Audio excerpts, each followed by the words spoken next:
हर खबर पर होगी आपकी पकड़। डाउनलोड कीजिए एबीपी लाइव ऐप।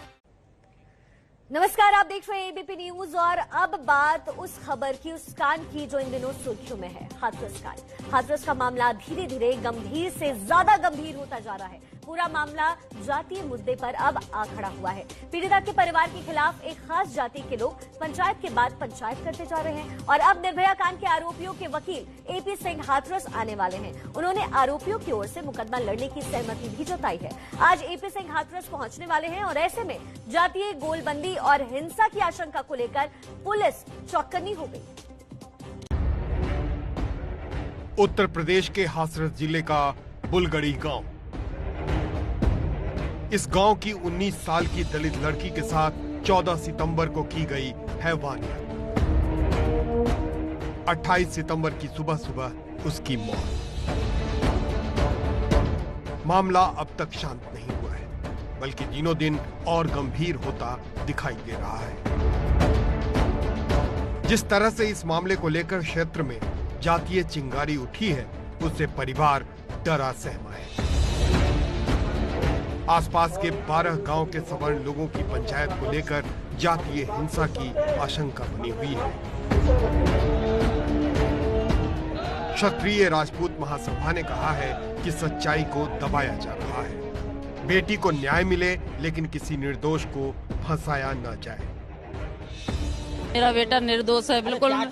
मैं लवकुश के पास ही थी जहाँ वक्त पर ये घटना उठी है, जब लवकुश के पास में चारा काट रही थी खेत में अपने में। मेरा बेटा निर्दोष फंसाया जा रहा है। मैंने तो खुद पानी लाके उसको बेटा से बोल के पानी मंगाया, पानी लाके उसकी माँ के हाथ में दिया कि बेटा लो भाभी इसे पिला दो, और मेरा बेटा निर्दोष फंसा जा। मेरा बच्चा घटना वाले दिन गाँव में ही ना हो, वो करीब 7 बजे रोज की तरह ड्यूटी चला जाते चिल्लर पे, और घटना बिल्कुल असत्य है। जो बच्चे निर्दोष बताए जा रहे हैं सबरे के सबरे, इनमें मौके पे कोई नहीं है। और मेरा बच्चा मेरे पास गाय पिला रहा था, पानी में उसके साथ था, बाल्टी भर भर के पानी पिला रहे, नवा रहे, धुबा रहे। वैसे तो यूपी पुलिस ने हाथरस कांड के आरोपियों के पक्ष में पंचायत करने वाले 200 लोगों के खिलाफ एफआईआर दर्ज की है। ये एफआईआर महामारी एक्ट के उल्लंघन और धारा 144 तोड़ने के मामले में दर्ज की गई है। पुलिस का कहना है कि महापंचायत के लिए किसी भी तरह की अनुमति नहीं ली गई थी।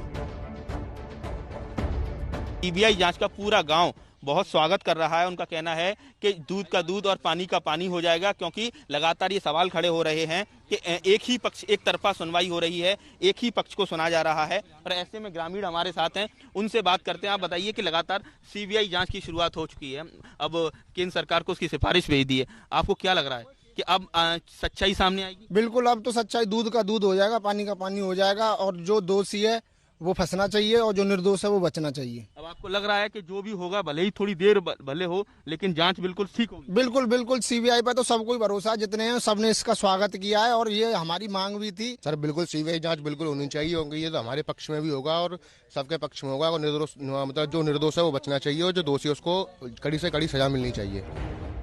हाथरस केस में एक तरफ जहां दंगे कराने के साजिश के खुलासे हो रहे हैं, वहीं दूसरी तरफ ताजा हालात को देखते हुए पीड़िता का परिवार गांव छोड़ने की बात कर रहा है। परिवार ने कहा है कि वो डर में जी रहे हैं और गांव में कोई भी उनकी मदद नहीं कर रहा।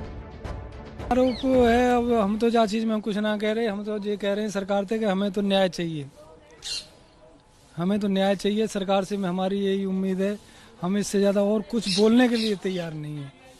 हमारी तो बेटी भी चली गई और हमें तो क्या कहते हैं, न कोई अभी न्याय मिलो और हमारे ऊपर ही ये आरोप लगाए जा रहे हैं।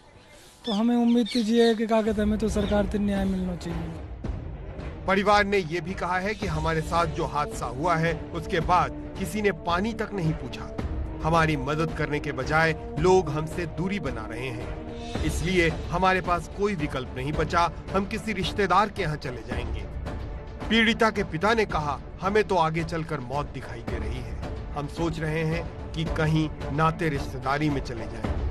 हाँ, हमें डर लग रहा है। एक जैसे कि कुछ हमें कोई पता नहीं है कि क्या करवाएंगे, क्या होगा हमारे साथ। हम लोगों को अपनी जिंदगी को कोई पता ही नहीं था। वो गाड़ी के सामने लेट गए, पुलिस वाले ने उनके सीना में ही लात मारी बहुत तेजी से। जो लड़की की भाभी है उन पे चिल्लाया, जो दीदी है उन पे इतनी बुरी तरह से चिल्लाया। कई लोग दहशत की वजह से पूछने नहीं आ रहे कि आप कैसे हो। हमारे मन में भी दहशत है, कहीं भी चले जाएंगे, भीख मांगेंगे, खाएंगे। पीड़ित के बड़े भाई का कहना है कि हालात इतने बिगड़ चुके हैं कि यहाँ पर रहना मुश्किल है। छोटे भाई को मारने की धमकी भी दी जा रही है। पीड़िता के छोटे भाई ने कहा कि हमसे कोई भी पूछने नहीं आया, आप भूखे हो या कैसे हो।